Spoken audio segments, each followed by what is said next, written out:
எல்லாருமே நம்ம கட்சியில் உறுப்பினர்கள் தான். என்னம்மா கூலாக இருப்பாங்க அப்படின்னு ஈஸியாக சொல்லிட்டு போயிட்டீங்க. கூப்பிடும்போது ஒரு மாசாக கூப்பிடுங்கம்மா, பெரியவங்களாம் இருக்கிறாங்கல்ல.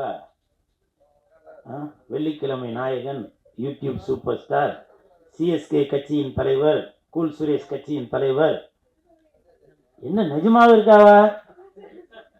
அந்த கல்பூர் தெரியாப்பா.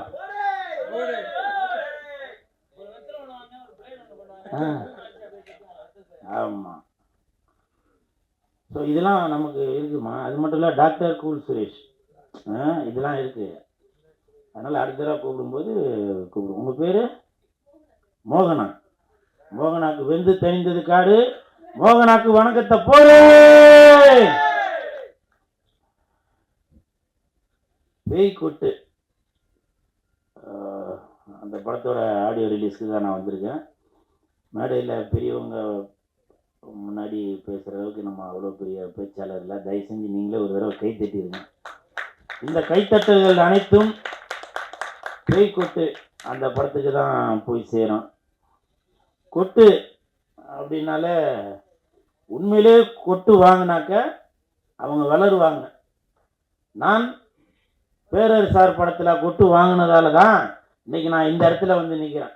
ஐயோ ஐயரு, கோழி முட்டை போட்டா அடகாத்து குஞ்சு பொரிக்கணும், இல்லைன்னா கூமுட்டையா போறியா கூமுட்டை அப்படின்னு நான் பேரரசார் படத்தில், திருப்பாச்சி படத்தில் வசனம் பேசியிருப்பேன்.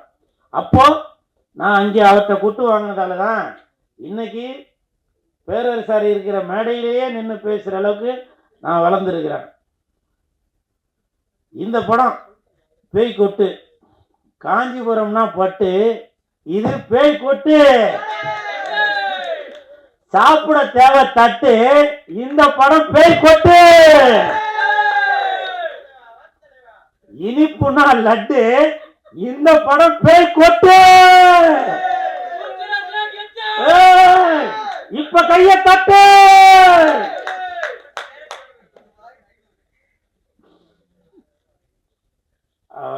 மேடம் வந்து 32 ஏதோ கிட்டத்தட்ட 32 டெக்னீஷியன் பார்க்க வேண்டிய வேலையா இவங்க ஒருத்தங்களே பார்த்துட்டாங்க. என் தானை தலைவன் டிஆர் ஐயா அவர்கள் சகலகலா வல்லவன் அப்படின்னு சொல்லுவான். அவருக்கு பிறகு சகலகலா வள்ளி என்றால் அது நம்ம லாவண்யா மேடம் தான் நினைக்கிறேன்.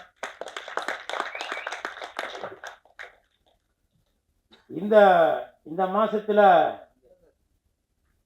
மகளிர் தினம். இந்த மகளிர் தினம் இந்த மாசத்துல இந்த மேடம் இந்த மாதிரி எல்லா திறமையும் உள்ள 10 அவார்டு வாங்கியிருக்கதா சொன்னாங்க. எனக்கு தெரிஞ்சு 12 அவார்டு, 11வது அவார்டு நம்ம பேரரசார் அவர்கள் கொடுத்துருக்காங்க. 12வது அவார்டு ஜாகுவார் தங்கம் அவர்கள் கொடுத்துருக்காங்க, மாஸ்டர் அவர்கள். 13வது அவார்டு இந்த கூல் சுரேஷ் கொடுக்குறேன். மேடம், இன்னும் நீங்கள் பல அவார்டு வாங்கிட்டே வரணும். இன்றைக்கி நான் மேடைக்காக சொல்லலை, உண்மையிலேயே நோபல் வேர்ல்டு ரெக்கார்டில் உங்களுக்கு நான் பரிந்துரை பண்ணி உங்களுக்கு நான் இந்த படத்துக்காக அவார்டு வாங்கி தரேன். அப்படி ஒரு வேளை வாங்கி தரலன்னா, அதாவது நான் அவர் பேசும்போது நான் பேசிட்டு இருந்தேன், அதுக்கு பதிலாக நீ பேசும்போது நானும் பேசுகிறேன்டா. வாங்கிட்டீங்களா? சரி, வாங்கினா இன்னொரு தடவை கொடுக்க சொல்கிறேன் மேடம். அவார்டு வாங்கிறதுக்கு என்ன இதுவாகணும்? அவார்டு வாங்கிறதுக்கு இப்போ உள்ளதுக்கு திறமையே தேவையில்லை. இப்போ உள்ளதுக்கு ரெக்கமெண்டேஷன் இருந்தாலே போதும், அவார்டு கொடுத்துக்கிட்டே இருப்பாங்க. ஆனால் இந்த லாவண்யா மேடம் அவர்கள் பாருங்க, பொய் புரட்டு எதுவுமே இல்லை. 32 டெக்னீஷியன் பார்க்க வேண்டிய வேலை இவங்க ஒருத்தங்களே பார்த்துருக்காங்க. கதை, திரைக்கதை, வசனம், ஒளிப்பதிவு, எடிட்டிங்கு, இசை எல்லாமே அவங்களே பார்த்துருக்காங்க. ஸோ இவங்களுக்கு என் மனமார்ந்த வாழ்த்துக்கள். ஏன்னா பேய் கொட்டு அப்படின்னா நானே மேடம்கிட்ட கேட்டேன், என்ன மேடம் பேய் கொட்டுன்னு பேர் வச்சுருக்கீங்களே அப்படின்னு. இல்லை, இப்படி கொட்டுவோம் இல்லையா, அந்த இதுதான் அப்படின்னு. இதில் படத்தில் நடித்தவங்க யாரையுமே காணோம். ஏன்னு கேட்டேன். ரொம்ப கொட்டிட்டாங்க. ரொம்ப கொட்டிட்டீங்களா ஸ்பாட்டில்? ஏன் எல்லாரும் இதில் நடித்தவங்களாம் வரல சொல்லுங்கள். எல்லோரும் எப்படி இருந்தாலும் சம்பளம் வாங்கியிருப்பீங்க. வெளியூரில் இருந்தாக்க இன்னும் எல்லாருமேவா வெளியூரில் இருக்கீங்க? ஷூட்டிங் இருந்தாங்க, இப்போ ஷூட்டிங் வந்திருப்பீங்கல்ல. ஏன் இந்த படத்திற்கு இந்த மேடம் லாவண்யா மேடம் அவர்கள் பேய்கொட்டுன்ற படத்திற்கு உடல் பொருள் ஆவி அனைத்தும் மட்டும் இல்லாம பணத்தையும் செலவு பண்ணி இதுல அவ்வளவு பேரை நடிக்க வச்சிருக்காங்க. அவங்க யாராச்சும் வந்திருக்கணும்ல, ஏன் வரல? இது என்னுடைய ஆதங்கம். வந்திருக்காங்க, ஆனா போஸ்டர்ல போட்டிருக்கவங்க யாரையும் காணும். அந்த நாய் வந்திருக்கா மேடம், பின்னாடி ஒரு நாய் ஒண்ணு இருக்க, வெள்ளை கலர், அது பாத்தீங்களா? இந்த நாய் வந்ததால அந்த நாய் வர சொல்லலையா? அதான மேடம் சொல்றீங்க? இல்ல மேடம், பரவாயில்ல மேடம். இந்த நாய் நன்றி உள்ள நாய், இந்த நாய் பாசமான நாய், புரியுதுங்களா?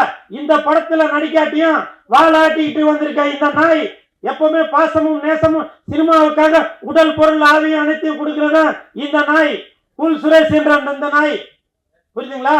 கமெண்ட்ல இப்ப உங்களுக்கே க்ளூ கொடுத்துட்டோன்னு நினைக்கிறேன், இந்த நாய் எதுக்கு கத்தினா இருக்கிறான் அப்படின்னு, இல்லையா? பாத்தீங்களா? என்ன பிரீடா?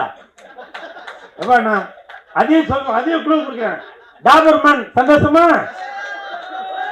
இல்ல ராஜபாளையம் வீரமா வைக்கலாமா? இப்படி நீங்களே எந்த நாய்? ஆனால் நாய் என்பது நன்றி உள்ளது.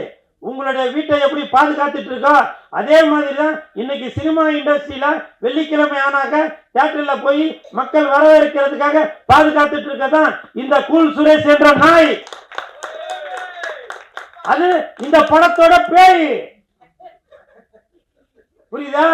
அதனால இந்த படத்துல நடிச்சவங்க தயவு செஞ்சு இன்னைக்கு நீங்க ஆடியோ ரிலீஸுக்கு வராட்டியும் உங்களுடைய போன்ல ஒரு வீடியோவா எடுத்து, இந்த மாதிரி எப்ப மேடம் படம் ரிலீஸ்?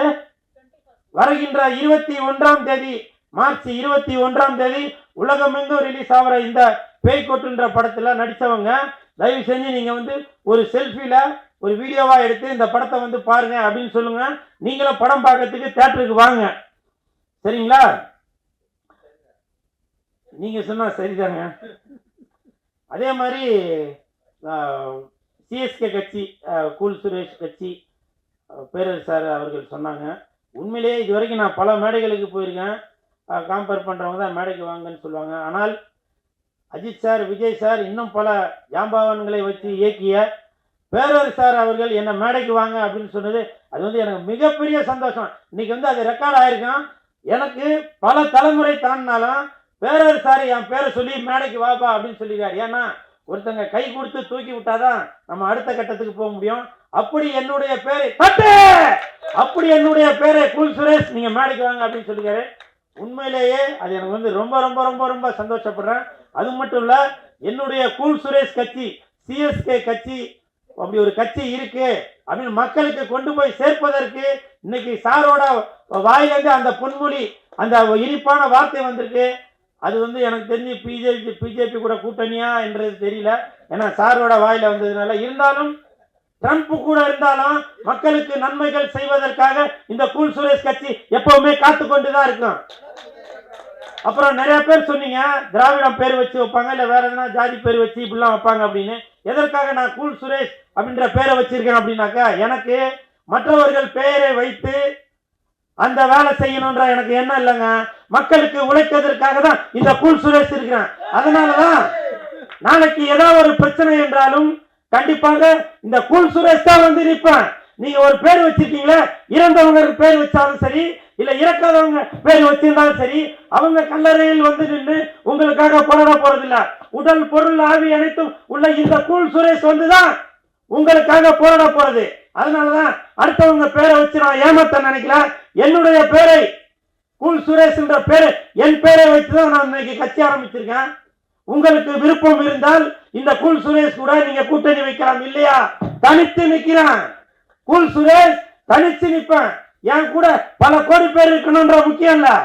நான் ஒருத்தர் இருந்தாலுமே எந்த இடத்துல நின்னாலும் அந்த இடத்துல கூட்டம் இருக்கும். கூல் சுரேஷ் இருக்கிற இடத்துல கூட்டம் இருக்கும், கூட்டம் இருக்கிற இடத்துல கூல் சுரேஷ் இருப்பான். கோட்டும் கோழி பிரியாணியும் கொடுத்து கட்சிக்கு சேர்க்கிறாள் என்ற கூல் சுரேஷ் பல கோடிகளை வைத்து மாநாடு நடத்தி அந்த இடத்துல டிராபிக் ஜாம் பண்ணி மக்களை போக விடாம ஒரு மருத்துவமனைக்கு போறவங்களோ, இல்ல ஒரு ஹாஸ்பிட்டலுக்கு, இல்ல ஒரு ஸ்கூலுக்கு போறவங்களோ, இப்படி வயதானவங்களுக்கு டிஸ்டர்ப் பண்றதுக்காக நான் கட்சி நடத்தல. புரியுதுங்களா? தெரு தெருவா வந்து நிப்பேன். அதுதான் கூல் சுரேஷ். நான் பாட்டுக்கா கோடிக்கணக்கில் மக்களை சேர்த்து வச்சு நான் வந்து ஒரு செல்ஃபி எடுத்து அதை காமிச்சு இதை காமிச்சு பண்றது இல்ல இந்த கூல் சுரேஷ் கட்சி. புரியுதுங்களா? கூல் சுரேஷ் கட்சி என்பது உங்களுக்காகவே உழைப்பதற்காகவே உருவாக்கப்பட்டதுதான் இந்த கூல் சுரேஷ் கட்சி. 26ல பாருங்க, 2026ல பாருங்க, நீங்க என்ன நினைக்கிறீங்களோ அது நடக்கும். நான் இது சும்மா மேடைக்காக சொல்லல நானு. புரியுதுங்களா? என்ன சார் கேட்டீங்க? சார் நான் குல்லா போடுற ஆள் இல்ல சார். புரியுதுங்களா? என் கூட இருக்கவங்க எல்லாமே அல்லாஹ் கூட இருக்கிறவங்க தான். புரியுதுங்களா? What bro? This is very wrong bro. What bro? This is very wrong bro. புரியுதுங்களா? Cool bro. This is very wrong bro. I am cool bro. புரியுதுங்களா? அதே மாதிரி நம்ம லாவண்யா மேடம் அவங்க வந்து இந்த மகளிர் தினத்துல இந்த மாசத்துல ஒரு சிறப்பான வேலையை செய்து இன்னைக்கு படம் ரிலீஸ் பண்ணிருக்காங்க. இப்ப சமீபத்துல ஒரு வார காலமா பாத்தீங்கன்னாக்கா லேடி சூப்பர் ஸ்டார் அப்படின்னாக்க நம்ம நயன்தாரா மேடம் அப்படின்ற எல்லாருக்கும் தெரியும். இப்பவும் சொல்றாங்க, அவங்க வேண்டாம்னு சொல்லியிருக்காங்க. இப்பவும் சொல்றேன், எப்படி தமிழ்நாட்டுல இந்தியை இங்கு வச்சு அழிக்க முடியாதோ, தமிழ்நாட்டுல இந்தியை இங்கு வச்சு அழிக்க முடியாதோ அதே மாதிரி தான் லேடி சூப்பர் ஸ்டார் என்றால் அது நயன்தாரா, நயன்தாரா என்றால் அது லேடி சூப்பர் ஸ்டார். நீங்க எந்த இங்கு வச்சு அழிக்க முடியாது, எந்த இங்கு ரப்பர் வச்சு அழிக்க முடியாது. தமிழ், தெலுங்கு, மலையாளம், ஹிந்தி வரைக்கும் போயிட்டாங்க லேடி சூப்பர் ஸ்டார் நம்ம நயன்தாரா அவர்கள். அதனால lady super star Nayanthara is equal to Tamil Nadu. இதுல எந்த மாற்று கருத்துமே இல்ல. அதனால இனிமேல் லேடி சூப்பர் ஸ்டார் என்றால் அது நயன்தாரா, நயன்தாரா என்றால் அது லேடி சூப்பர் ஸ்டார். அதே மாதிரி என்ன சார்?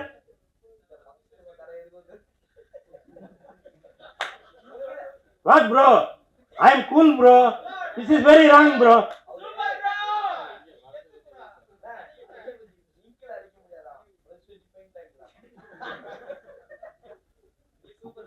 சார் செவத்துல உள்ளது அழிக்கலாம் சார், மனசுல உள்ளது அழிக்க முடியாது. புரியுதுங்களா? சரி, இந்த பேய்கொட்டு படத்துல நடித்த அனைத்து கலைஞர்களுக்கும் என் மனமார்ந்த வாழ்த்துக்கள்.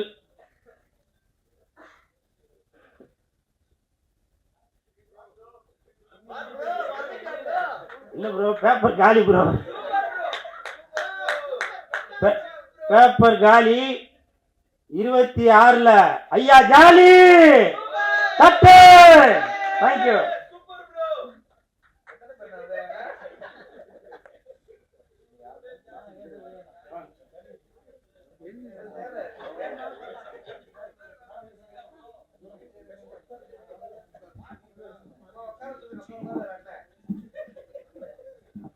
Thank you so much, sir. அடுத்த